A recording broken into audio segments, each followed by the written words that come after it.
this situation is not black and white, okay? And so I'm going to have to step back and give you just a little background information.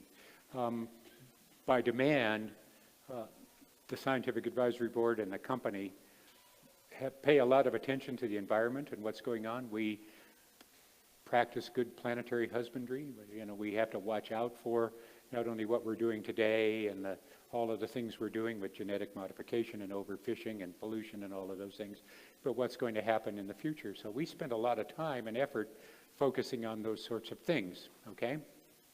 A number of years ago, you probably heard in the news that a lot of the fisheries in the world have come under great stress, okay? The Atlantic salmon species in certain portions of the Atlantic is now essentially a threatened or endangered species because it's been so overfished.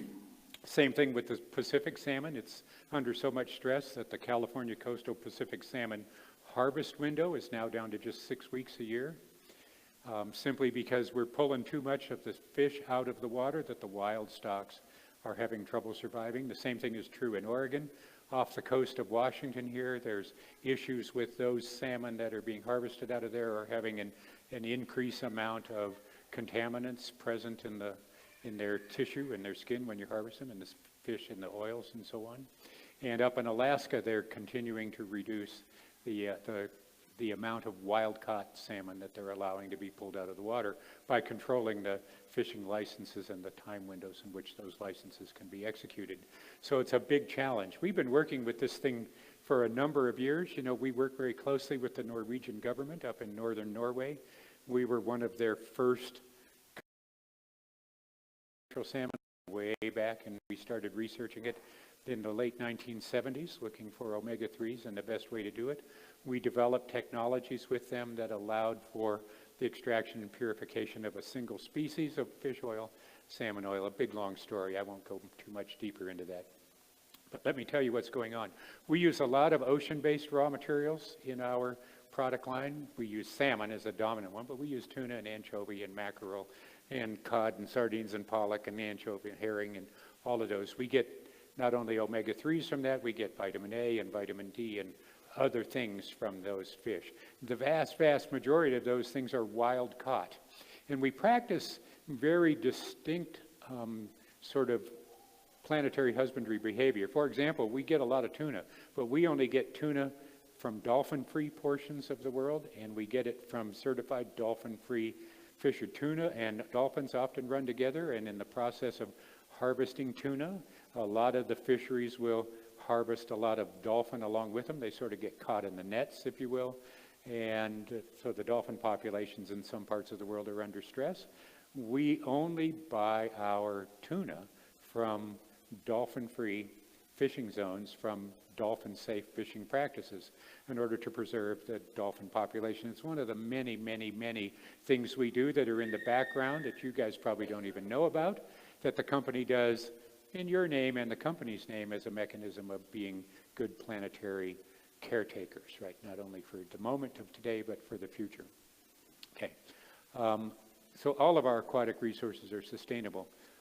We get them in different regions of the world. We actually get some in the very cold waters of the north, so the North Pacific, North Atlantic, up in near the Arctic Circle. We also get some in the south, down near the Antarctic Circle. The reasons that we go there for those is, one, the fishery stocks tend to be rich, they tend to be sustainable, and they tend to be as far away from industrial pollution as we can get. Okay, the further we are from the runoff of any of the major continents of North America, Europe, or Asia, the better off we like it. So we tend to go to those areas, okay? And the vast majority of the fish are in there. Recently, though, we have been working with the Norwegian government and Norwegian manufacturers, or Norwegian fish oil providers, our original partners we set out with many, many years ago, to develop new ways of getting the sustained supply of Atlantic salmon. And we're starting this transition point. And you can go to Scotland and you can get farm-raised salmon. They grow them in pens. They're very high density sort of thing. It's like big swimming pools. And they just throw salmon in there, and they throw feed in there, and they throw antibiotics, and they throw stuff in there, and then they grow these salmon and take them to market.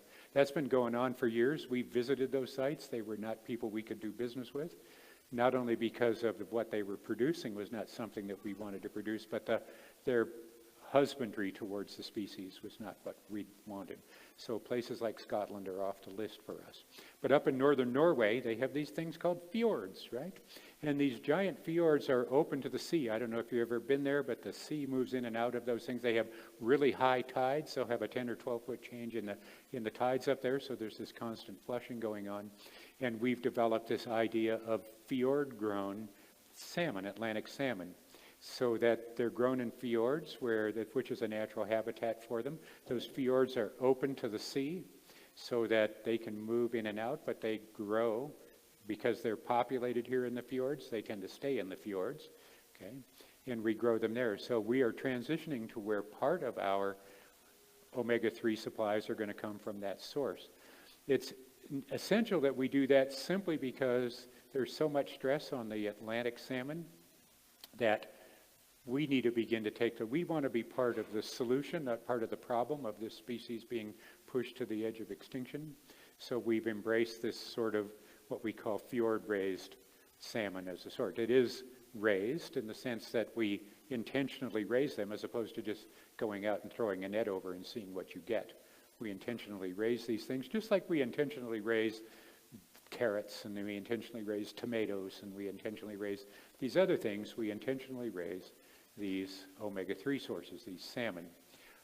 Part of it is done that way, and it's really to make up the gap without overstressing the species. The advantage of the way we do it is we don't need to use a lot of pesticides, or rather, pesticides, I guess, or hormones or anything like that, because they're grown in the open and they have all of this sort of fresh water moving in and fresh food supplies moving in and out all the time. So it's a really important step that we've got. We're beginning this process. Like I said, fjord harvesting takes place in Norway. You can see this is one of the places where we've been working on this with the Norwegians. These are giant sort of nets that go across the end of the fjord to give them access to the whole fjord, but to keep from having migration of predator fish into the fjord that would feed on them, seals and things like that we need to keep under control. The waters are pristine and free of exposure to industrial runoff, and it meets our standards. We still test and verify and make sure that the more than 200 potential contaminants that can end up in fish oil get taken out, are not present in our product. Not get taken out, but they're not there to begin with, okay? So the same sort of quality standards apply. This is an investment, big investment that we made with the Norwegian government to think about how we sustain these omega-3 fatty acids from this really wonderful source called the North Atlantic salmon for generations to come. The other thing that we get, the other protection we get out of this is because we know the seed stock, if you will, of these salmon, we can also make sure that genetically modified salmon or genetically modified fish of any kind never work its way into our supply lines. You wanted me to talk about the nitrogen blanket here at some point. Can I finish this? I've got days. Okay. Regardless of where our fish are harvested, one of the things we know is that oxygen is a very bioactive substance, very reactive. Fish oils are very sensitive, so immediately upon harvest, when they are harvested, as soon as the oil is produced, it's put under what we call a nitrogen blanket. If you think of a big tank of fish oil, at the surface where the air would normally contact, we flood that with nitrogen. Nitrogen is heavier than air, so it settles down and makes a blanket between the air, the oxygen, and the fish oil to keep oxidation reactions from happening. Oxidation of the omega-3 fats in fish oil lends itself to rancidity and also decreases its nutritional value. So whichever fish we get, wherever it's harvested, it's immediately put into a nitrogen-protected environment. Then that nitrogen protection environment is carried all the way through, right up to the point where we're putting it in the capsules or into the bottle. In the case of the liquid omega-3, that nitrogen is present right up to the point of packaging, where even in like the liquid omega-3, that bottle is filled with nitrogen first, and then as it's filled with the liquid omega-3, the nitrogen resides on the top. That sort of technology is not something you find most of the rest of the industry doing. There are a few. The reason is it's expensive, but we know that oxidized fatty acids, they're called fatty acid peroxides, not only degrade the quality of the product, but also represent a potential health challenge to some users in particular to young children and so on, so we go to great lengths to make sure that doesn't happen. Here's the